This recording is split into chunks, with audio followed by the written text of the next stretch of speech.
지혜롭게 원하여 새벽을 깨우러 나오신 우리 대한가족들을 주님의 이름으로 환영하고 축복합니다. 살아계신 하나님 참 감사합니다. 오늘도 우리의 생명을 하루 더 연장하여 주시고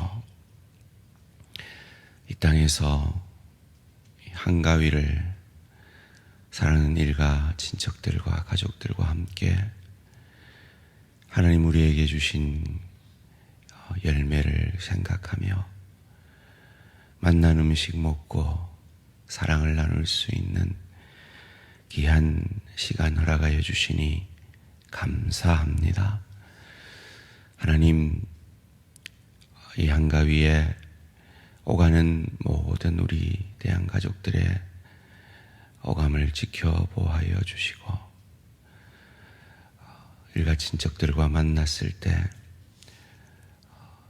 예수의 복음으로 말미암아 성장하고 예수 닮아가며 변화된 나의 모습이 내 입술로 섬김으로 품어줌으로 인정하고 칭찬해 줌으로 일가 친척들에게 잘 전달되어지는 그리하여서 화목한 시간들을 기쁨으로 보내는 우리 모든 대한가족들 되게 하여 주시옵소서. 하나님, 혹 외로이 이 한가위를 보내고 있는 우리 대한가족들이 있습니까? 주님 찾아가 주시고 위로해 주시고 우리가 방금 고백한 대로 주가 주신 기쁨 외에 기뻐할 것 무엇이냐? 주가 나를 사랑하니 기뻐할 것뿐일세. 주님의 사랑으로 그 외로움을 이기는 우리 대한가족들 되게 하여 주시옵소서. 하나님이 한가위가 끝나면 딸을 보내야 하는 사랑하는 내 지체가 있습니다. 주님께서 떠나가는 딸의 마음을 위로하여 주시고 보내는 어미의 마음을 위로하여 주시고 건강을 지켜주셔서 다시 만날 때까지 서로 가운데 주님께서 동행하여 주시고 선히 인도하여 주시옵소서. 살아계신 하나님, 우리 대한 가족 가운데 올해 새로운 많은 대한 가족들이 있습니다. 대부분의 우리 대한 가족들이 잘 정착할 수 있도록 인도하셔서 감사합니다. 정착을 넘어 대양의 기둥과 같은 일꾼으로 서가는 은혜와 축복이 있게 하여 주시고 기도하는 모든 기도의 제목들 가운데 선이 들어 응답하여 주시옵소서. 살아계신 하나님, 오늘도 겸손히 말씀 앞에 지혜의 말씀 앞에 우리 자신을 내려놓음으로 우리의 어리석은 감정과 생각을 내려놓음으로 예수님처럼 지혜로워지기를 원합니다. 말씀이 육신이 되셔서 지혜로워지셔서 우리를 살려주신 주님처럼 우리도 이 말씀으로 지혜로워 가정을 살리고 일터를 살리고 주의 교회를 살리며 하나님 나라의 유익이 되어지는 복된 인생 되게 하여 주시옵소서. 감사드리오며 이 모든 말씀 주 예수 그리스도의 이름으로 기도합니다. 아멘. 오늘 우리 주신 하나님 말씀 잠언 26장 1절에서 10절까지 말씀입니다. 잠언 26장 1절에서 10절까지 말씀 한 절씩 교독하실 때 살아계신 하나님의 음성을 들으시기 바랍니다.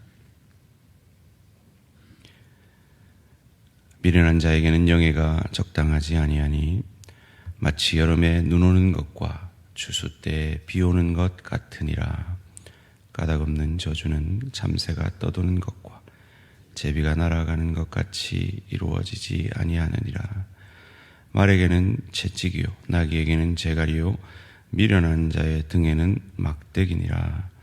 미련한 자의 어리석은 것을 따라 대답하지 말라. 두렵건대 너도 그와 같을까 하노라. 미련한 자에게는 그의 어리석음을 따라 대답하라. 두렵건대 그가 스스로 지혜롭게 여길까 하노라. 미련한 자의 편에 기별하는 것은 자기의 발을 베어버림과 해를 받음과 같으니라. 저는 자의 다리는 힘없이 달렸나니 미련한 자의 입의 잠언도 그러하니라. 미련한 자에게 영예를 주는 것은 돌을 물매에 매는 것과 같으니라. 미련한 자의 잠언은 술 취한 자의 손에 든 가시나무 같으니라. 장인이 온갖 것을 만들지라도 미련한 자를 고용하는 것은 지나가는 행위를 고용함과 같으니라. 아멘. 미련한 자들의 특징, 미련한 자들의 특징이라는 제목으로 잠시 말씀을 나누기 원합니다. 오늘 본문에서는 미련한 자가 어떠한 특징을 가지고 있는지 우리에게 잘 보여주고 있습니다. 미련한 자들의 첫 번째 특징은 지나치게 자기 영광을 추구한다라는 것입니다. 오늘 본문 1절에 미련한 자에게는 영예가 적당하지 아니하니 마침 여름에 눈 오는 것과 추수 때 비 오는 것 같으니라. 여름에 눈이 오면 어떻게 될까요? 곡식이 다 망가지겠죠. 추수 때 비 오면 어떻게 될까요? 태풍이 불면 다 손상이 됩니다. 이처럼 지나치게 자기에게 걸맞지 않는 영광을 추구하는 자는 바로 이와 같다라는 것입니다. 왜 사람들이 자기에게 걸맞지 않는 영광을, 영예를 추구하려 할까요? 그것은 우리 인간 가운데는 죄성이 있고 이 죄성의 가장 근본적인 욕망은 이기심이기 때문입니다. 그 이기심은 끊임없이 나와 남을 비교하게 만듭니다. 내가 가진 것과 남이 가진 것을 비교하게 만들고 내가 가진 영예와 남이 가진 영예를 끊임없이 비교하는 것입니다. 우리는 창조론을 믿습니다. 그런데 창조론을 믿는 많은 그리스도인들이 마치 진화론을 믿는 것 같이 생각하며 살 때가 얼마나 많은지 모릅니다. 쉽게 설명하면 진화론적 사고관은 이런 것입니다. 풀이 있습니다. 풀을 메뚜기가 먹으면서 자랍니다. 그 메뚜기를 개구리가 먹습니다. 그 개구리를 살쾡이가 먹습니다. 사자가 살쾡이를 먹는지 모르겠는데 하여튼 큰 짐승이 살쾡이를 먹습니다. 그리고 사자는 죽습니다. 그리고 흙이 됩니다. 그 흙에서 풀이 납니다. 또 풀을 개구리가 먹습니다. 이 끊임없는 해답이 없는 쳇바퀴가 같은 이 진화론적 사고, 끊임없는 비교. 저 사람은 나보다 뭐가 많네. 저 사람 자녀는 내보다 뭐가 잘 됐네. 우리 자녀보다 뭐가 잘 됐네. 저 사람은 나보다 별 것도 없는데 나보다 영예롭네. 끊임없이 비교하면서 하나님이 자기에게 주신 그 자리에 대한 기쁨과 감사와 영광은 잃어버리는 것입니다. 그건 진화론적인 사고입니다. 창조론적으로 사고해야 됩니다. 하나님은 모든 들짐승들과 모든 땅의 풀과 이 땅의 모든 것을 하나님의 뜻대로 아름답게 만드셨습니다.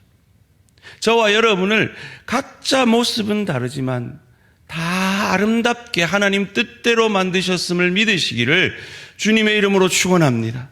그러기에 우리는 우리에게 맞는 그 영광만 누리면 됩니다. 감사하면 됩니다. 기뻐하면 됩니다. 남이, 내게 없는 남이 가진 것으로 슬퍼하거나 질투하거나 원망할 필요가 없다라는 것입니다. 그것이 지혜로운 자의 모습입니다. 나의 나됨을 하나님이 나를 지으셨고 나에게 달란트를 허락하셨고 내게 있는 그 달란트를 기뻐하며 감사하며 영광스럽게 여기며 잘 사용해서 하나님 앞에 기쁨으로 남겨드리는 저와 우리 모든 성도님들 되시기를 주님의 이름으로 축원합니다. 두 번째로, 미련한 자는 입이 거칠다라고 오늘 본문 2절이 말합니다. 까닭 없는 저주는 참새가 떠도는 것과 제비가 날아가는 것 같이 이루어지지 아니하느니라. 까닭 없는 저주를 하는 사람, 무엇 때문일까요? 자기 기분대로 말을 내뱉는 거죠. 여러분 아마 일가 친척들을 만나면 꼭 가족들 가운데 이런 사람 한 사람 있습니다. 여러분이 그런 사람 되지 않은 것 감사하시고 그런 말을 들을 때 나의 나됨에 감사하고 만족하고 나에게 주신 그 영광에 자족하는 사람은, 그리고 그 가운데 주의 길을 가는 사람은 그런 자를, 어리석은 그 자를 불쌍히 여기면 됩니다. 너무 일가 친척들 가운데 말 함부로 한다고 같이 분노하지 마시고, 아이고 속으로만, 입으로 하면 안 됩니다. 속으로만 아이고 어리석은 우리 처삼촌 불쌍히 여겨주십시오. 그리고 하나님 저의 입술을 지켜주십시오 라고 기도하셔서 지혜로운 입술에 하나님의 사람 되시는 저와 우리 모든 성도님들 되시기를 주님의 이름으로 축원합니다. 세 번째로, 미련한 자의 특징은 말로는 교육이 안 돼서 매로밖에 안 되는 사람이라고 오늘 본문 3절이 말합니다. 말에게는 채찍이요 나귀에게는 재갈이요 미련한 자의 등에는 막대기니라. 이 미련한 자를 말과 나귀와 비교를 합니다. 짐승들은 미련하죠. 그래서 때려야 갑니다. 때려야 말을 듣죠. 이와 같이 말로 안 되는 그가 미련한 자라는 것입니다. 저는 신앙에서부터 약간 이렇게 벗어나 있는 사랑하는 우리 대한 가족들을 보면 절로 이런 기도가 나옵니다. 하나님, 저 사랑하는 우리 대한 가족, 하나님이 말로 하실 때 돌아올 수 있도록 해주십시오. 맞고 돌아오지 않게 해주십시오 라고 저도 모르게 기도가 됩니다. 왜냐하면 하나님은 하나님의 사람들을, 하나님의 자녀들을 그냥 내어버려 두지 않습니다. 그 기도가 잘 안 듣는 것 같으면 시간이 지나면 제 마음속에 저도 모르게 이런 기도가 나옵니다. 하나님, 치셔서라도 어루만지셔라도 좀 돌아오게 해주십시오 라고 절로 기도가 나옵니다. 그런데 그런 기도에도 돌이키지 않으면요, 그건 로마서에 말하는 대로 하나님이 버려둔 자입니다. 우리가 그런 미련한 자, 버려둔 자가 안 되려면 하나님이 말씀하실 때, 말할 때 말로 알아듣는 지혜로운 저와 우리 모든 성도님들 되시기를 주님의 이름으로 축원합니다. 그런데 우리는 세상에서 미련한 자들을 참 많이 만납니다. 어찌해야 할까요? 4절, 5절 말씀 함께 읽겠습니다. 시작. 미련한 자의 어리석은 것을 따라 대답하지 말라. 두렵건대 너도 그와 같을까 하노라. 미련한 자에게는 그의 어리석음을 따라 대답하라. 두렵건대 그가 스스로 지혜롭게 여길까 하노라. 미련한 자에게 대답하지 말라고도 하시고 미련한 자에게 어리석음을 따라 대답하라고도 하십니다. 어찌 하라는 말씀이십니까? 왜 대답하지 말라 하십니까? 나도 미련한 자같이 될까봐 대답하지 말랍니다. 왜 대답하라 하십니까? 그가 스스로 지혜롭게 여길까봐 대답하라 하십니다. 여러분, 이 명절에 우리 가족들, 일가 친척들 만났을 때 분명히 만나실 겁니다. 그 미련한 자를. 어찌 해야겠습니까? 미련한 자를 닮지 않기 위해서 대답하지 말아야겠습니까? 그가 미련한 것을 모를까봐 대답을 해야겠습니까? 이를 위해 오늘 이 아침에 기도하셔서 주님 지혜를 주십시오. 입술에 파수꾼을 세워주셔서 잠언의 말씀대로 시기적절한 은쟁반의 금사과 같은 구슬 같은 그런 지혜로운 입술이 되게 해주십시오. 기도함으로 지혜로운 입술의 사람들 되시기를 주님의 이름으로 축원합니다. 이 지혜롭지 못한 어리석은 자의 가장 큰 슬픔은 하나님이 그런 자를 사용할 수가 없다라는 것입니다. 6절 말씀입니다. 미련한 자의 편에 기별하는 것은 자기의 발을 베어버림과 해를 받음과 같으니라. 우편물을 전달해야 되는데 그걸 전달하지 못할 미련한 자에게 그 우편물을 전달할 수 없다라는 것이죠. 8절 말씀에는 미련한 자에게 영예를 주는 것은 돌을 물매에 매는 것과 같으니라. 영예도 줄 수가 없다는 겁니다. 왜요? 이 미련한 자에게 영예를 주면 그건 돌을 물매에 매는 것과 같아요. 여러분, 물매는 왜 있습니까? 던지라고 있는 겁니다. 그런데 그걸 매면 던져집니까? 안 던져지고 뱅글뱅글 돌기만 하죠. 그와 같은 것이 미련한 자에게 있는 영예라는 겁니다. 하나님이 그에게 영예를 주신 이유가 뭡니까? 사용하기 위해서죠. 그런데 그런 영예는 사용할 수가 없다라는 것이죠. 9절 말씀에 미련한 자의 잠언은 술 취한 자의 손에 든 가시나무 같으니라. 술 취한 자의 손에 있는 가시나무는 어떻게 하겠습니까? 자신을 찌릅니다. 남을 손상시킵니다. 10절 말씀에 장인이 온갖 것을 만들지라도 하나님이 온갖 아름다운 것을 만드십니다. 그런데 미련한 자를 고용하는 것은 지나가는 행인을 고용함과 같으니라. 하나님이 아무리 하나님의 뜻을 이루고 싶어도 그런 미련한 자는 사용할 수가 없다라는 것입니다. 이것이 우리가 지혜로워져야 하는 궁극적인 이유입니다. 그런데 저도 알고 여러분도 알고 우리가 얼마나 미련합니까? 전혀 의도하지 않게 지혜롭지 못해서 내 지체에게, 내 가족에게, 내 동료에게 나도 모르게 상처를 주는 미련한 자들이 바로 우리지 않습니까? 어찌해야 할까요? 그런데 우리에게 소망이 있는 것은 미련한 우리를 위해 우리 주 예수님이 지혜로워지셨다라는 것입니다. 지혜로 이 땅에 오셨다라는 것입니다. 저 하늘 보좌를 버리고 자기 영예를 지나치게 추구하는 저와 여러분을 위해 자기의 영예를 버리고 이 땅에 우리와 같은 모습으로, 가장 연약한 자의 모습으로 짐승 같은 삶을 사는 사람, 자기 영예만을 추구하고 자기 이기만을 위해 사는 우리를 위해 이 땅에 아기의 모습으로 성육신하시고 우리가 어리석어 늘 지는 그 시험을 우리 대신 지혜롭게 이겨주시고 우리의 그 어리석음을 대신 지시는 그 세례를 받아 자신이 그 어리석은 자가 된 것 같이 십자가상에서 그 어리석음을, 그 죄를 향한 하나님의 심판을 우리 대신 오롯이 홀로 받아주셨습니다.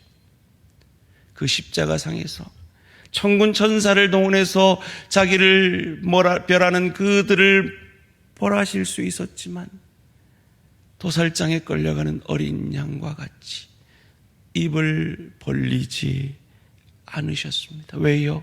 입이 거친 어리석은 우리를 위해서요. 말로는 듣지 않는, 율법으로는 듣지 않는 우리를 위해서 율법을 온전히 다 이루시고 그 율법을 우리가 이룬 것처럼 사흘 만에 부활해 주심으로 예수를 저주할 자라, 자기 죄 때문에 죽은 자라 아니하고 이 어리석은 나의 죄 때문에 죽은 나의 주, 나의 하나님으로 고백하는 저와 여러분들을 지혜롭게 하시고 하나님의 자녀 삼으시고 천국 백성 되게 하셨음을 믿으시기를 주님의 이름으로 축원합니다. 그러기에 우리는 이제 지혜로운 자 되었습니다. 불신 일가 친척들을 만났을 때 우리 안에 그 지혜가 그들에게 흘러가게 될 것입니다. 하나님께서 내게 주신 그 영광, 그 영의 그 상황에 자족하는 감사하는 믿음으로 입술에 파수꾼을 세우고 주님의 말씀 앞에 겸손히 말로 할 때 순종하는 우리에게 합당한 지혜로운 하나님의 사람들로 이 명절 소금과 빛 되시는 저와 우리 모든 성도님들 되시기를 주님의 이름으로 축원합니다. 살아계신 하나님 감사합니다. 그렇습니다.